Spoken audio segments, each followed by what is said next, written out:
ہیں کہ بعض اوقات اس طرح کی پوسٹ آتی ہے کہ اگر کوئی قرآنی آیت آپ کے موبائل میں ہے تو اس کو ہرگز ڈیلیٹ نہ کریں کیونکہ یہ قیامت کی نشانیوں میں سے ہے۔ کیا یہ صحیح ہے؟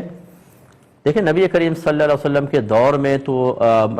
موبائل تھا ہی نہیں، اور اگر کوئی یوں مفہوم لے کہ جی حدیث میں کہیں آیا ہے کہ آخر زمانے میں قرآن مٹا دیا جائے گا اور آپ ایسا کر رہے ہیں یہ بھی مٹانا ہوا تو لہٰذا یہ منع ہوگا، ایسا بھی نہیں ہے۔ آخری زمانے میں قرآن اٹھا لیا جائے گا۔ یہ ضرور ہے کہ جب سارے کافر ہوں گے تو بے حرمتی سے بچنے کے لیے قرآن غائب ہو جائے گا اور کسی کے پاس نہیں رہے گا، اور قیامت کافروں پر قائم ہوگی، مسلمانوں پر قائم نہیں ہوگی۔ لیکن اس طرح نہیں ہے کہ آپ اگر کوئی آیت لکھی ہے اس کو ڈیلیٹ کریں تو یہ قرب قیامت کی نشانیوں میں سے ہے، اور چونکہ اکثر قرب قیامت کی نشانیاں ناجائز امور پر مشتمل ہیں، یعنی ناجائز امور کی نشاندہی کی گئی ہے تو یہ گناہ ہوگا، ایسا کچھ بھی نہیں ہے۔ ہم ٹیچر ہیں، ہم لوگ کتنی مرتبہ آیات لکھتے ہیں اور اس کو مٹاتے ہیں، کہ ہم مصنف بھی ہیں، میں نے کتنی کتابیں لکھتے ہیں، پھر دیکھتے ہیں بھئی آیت یہاں نہیں آنی تھی، اس کو ڈیلیٹ کر دیا جاتا ہے، تو اس کا مطلب تو یہ ہوا کہ سارے کے سارے لوگ گناہ گار ہوتے رہیں گے۔ ہاں، اگر حدیث میں ہوتا، کہیں واضح طور پہ اس طرح موجود ہوتا تو پھر سارے کر بھی رہے ہوتے تو منع کیا جاتا،